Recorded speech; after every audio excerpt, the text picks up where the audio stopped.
1 month later. Sunday, June the 19th, to be precise. Place, the Zandvoort circuit near Haarlem in Holland. For the Dutch Grand Prix, changes in the cast. Lanciers do not run. Castellotti, Hawthorne and Trantillon Ferrari. Musso, Berra and Mieres have the works Maseratis, and there are private entries of Peter Walker with Moss's car and Horace Gould. Kling has the third Mercedes, all on the front rank, but with only 1/10 of a second between Kling and Berra.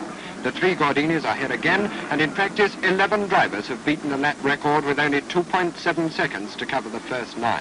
And now they're set for 100 laps of Zandvoort, 265 miles at around a 90 average.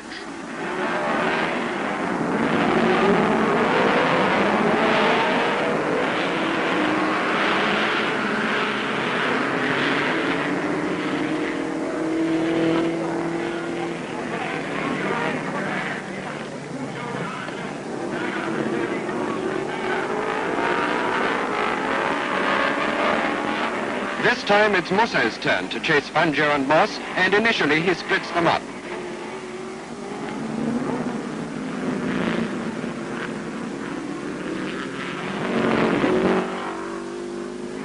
Berra and Mieres back up Musso, and Kling can't hold them for long.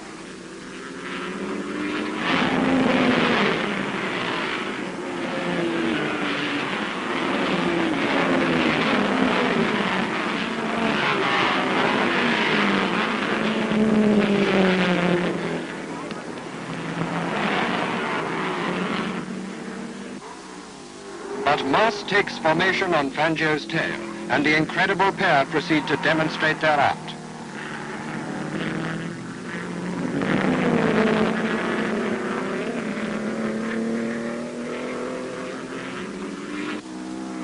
But the gallant Musso is not dismayed, and the young Italian makes a tremendous effort to hang on. Marsan leads the Gordinis, but the little cars are quite outclassed. Peter Walker is first man out. Something locks up on Sterling's Maserati, and Walker is lucky to walk away from a spin at over the top. Moss, reassured that the driver is unhurt, presses on in the dust of Fangio. At 20 laps, the leaders, averaging a record 90.29 miles an hour, have a controlled 7 seconds lead on Musso, and Neubauer, though calm, is concentrating. Mieres is recovering lost ground. Hawthorne is already thwarted by gearbox trouble.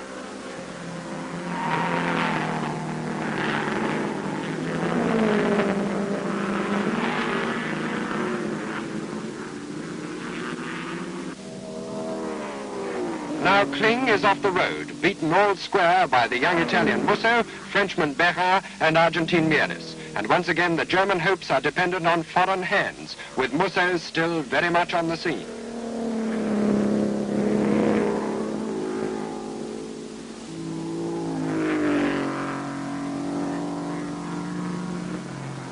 Now Horace Gould, recovering from a pit stop for lack of oil, spins out of the Tarzan curve and writes his own commentary in a sequence of pure determination.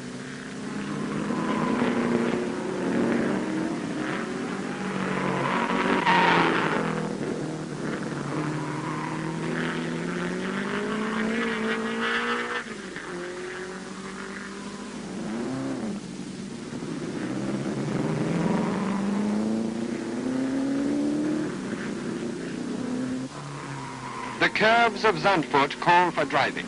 Berra is now fourth, followed by Mieres, and the Maserati Trident constitutes a 3-point threat in every sense. Marsan is now eighth, and Hawthorne ninth, and the Squallow Ferraris are eclipsed.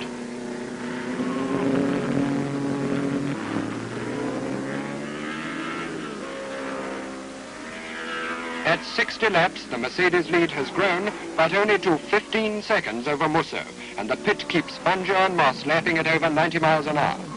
For Mike, this is not a happy day.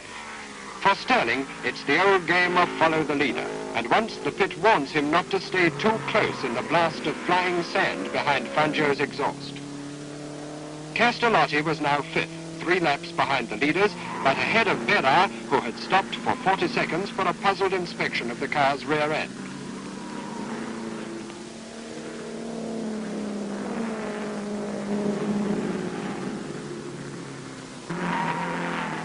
Jean Bérat, champion of France. Fangio, champion of the world. But now the man of the race, Luigi Musso, is in trouble. As he slides, he knows that Mieres is almost on his tail. But Musso keeps his head. Mieres slips through, albeit 2 laps behind. But Luigi Musso, in 3rd place, is now almost 40 seconds down on the leaders with 17 laps to go.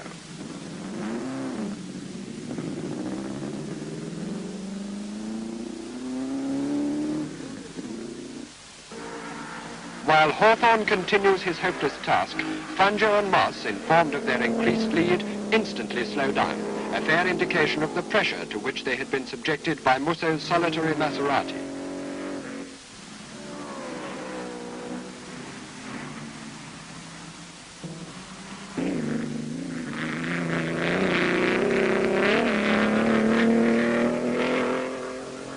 So to the final lap. The 2 Mercedes, which have led throughout, roar on towards the checkered flag.